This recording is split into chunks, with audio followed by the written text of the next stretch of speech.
नमस्कार। आज आपको हम दिखाते हैं कि जो ग्रामीण सुदूर इलाके होते हैं, यानी प्रखंड से जो सुदूर इलाका है उसकी हालत क्या है और सरकार को कहाँ फंड यूज करना चाहिए, पैसे कैसे यूज करना चाहिए। यहाँ के अधिकारी को, यहाँ के पदाधिकारी को वो भी नहीं पता है। स्कूल है और एक जो है कर्मचारी आवास है, कहीं है नहीं। और ऐसे जगह में कर्मचारी के रहने के लिए जो है घर बना दिया गया है। बड़े इस पर कर्मचारी रहेंगे क्यों? चलिए मान लेते हैं कि अगर इस पर कर्मचारी आवास है भी तो कर्मचारी रहता क्यों नहीं? साल भर हो जाने के बाद आज तक जो ताला दिखाइए, ताला ही नहीं खुला है, तो इस पर कर्मचारी रहेगा कैसे? सवाल पैदा होता है कि इस पर जो भी पैसा लगाया, 10-20 लाख जो भी पैसा लगाया, क्या वो किसी के पॉकेट से लगा है? कोई कर्मचारी, कोई अधिकारी, कोई पदाधिकारी क्या अपना वेतन काट के दिया है? नहीं ना। आखिर ये पैसा लगाया गया होगा, ये आम जनता के टैक्स के पैसे से ही बना होगा।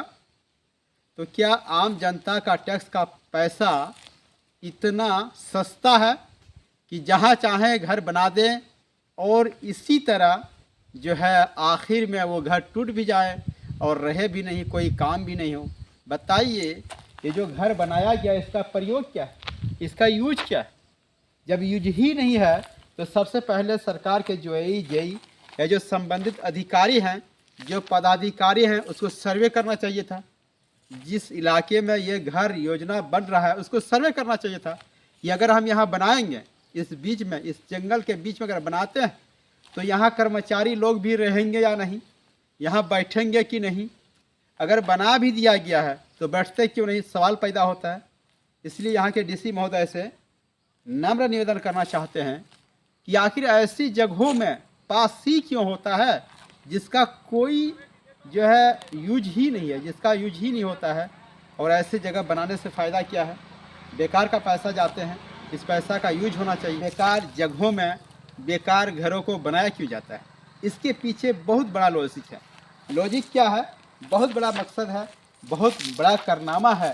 और ऐसा क्यों होता है, इसका हमने अंदरूनी जांच पड़ताल की, लोगों से जानने की कोशिश की, उनसे जानने की कोशिश की कि आखिर ऐसे घर जहां कोई यूज़ नहीं, उसका प्रयोग नहीं होता है, बनता क्यों है? तो कुछ लोगों की माने तो ऐसे इसलिए बनाए जाते हैं क्योंकि जो सरकारी अधिकारी होते हैं, जेई जो भी पास करता है, 20-25-50 लाख का जो भी घर बनता है, उसमें सबका एक परसेंटेज बना रहता है। और इस परसेंटेज के चक्कर में ये भी नहीं देखता है कि जो घर हम बना रहे हैं वो यूज भी होगा कि नहीं, प्रयोग भी होगा कि नहीं, क्योंकि उन्हें तो अपने पीसी से मतलब है, अपना पीसी लिया करते हैं। बताते हैं कि ऐसे जगहों बनाने से क्या होता है कि लोगों की नजरें कम पड़ती है और जो ठेकेदार होता है, जो संवेदक होता है, वो किसी तरह का भी काम कराता है, करा के चला जाता है। किसी को किसी से कोई मतलब नहीं, क्योंकि हमारा जो झारखंड है ये काफ़ी जो है सीधे साधे लोग हैं। यहाँ आदिवासी भाई हैं, जो भी भाई लोग हैं, झारखंडी लोग हैं, काफ़ी सीधे साधे होते हैं। उन्हें किसी से कोई मतलब नहीं होता। उन्हें लगता है कि ये जो पैसा है ये तो सरकार का पैसा है। भाई, कोई सरकार का पैसा अपने पॉकेट से नहीं लगा रहा है, वो जो पैसा वो आपका पैसा है। और आपके पैसे से ही इस तरह के आवास बनते हैं, इस तरह के घर बनते हैं। अगर यहाँ के लोग जागरूक नहीं हुए, ऐसी जगहों का विरोध नहीं किया, तो जहाँ चाहेंगे इस तरह से घर बना देंगे और वो आप ही का पैसा होगा, आप ही के टैक्स का पैसा से घर बनता है।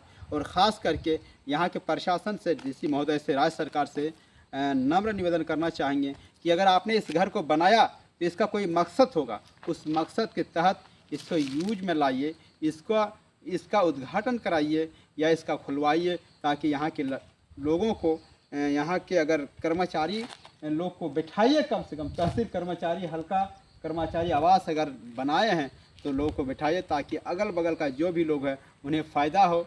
और अगर नहीं बैठता है तो ऐसा आवास ही बनाना मेरी समझ से परे है, नहीं बनना चाहिए। इससे बेकार का फजूल खर्चा होता है, बेकार का टैक्स का पैसा ये वहीं जहाँ पर लोगों का यूज़ हो, जहाँ लोग प्रयोग कर सकें।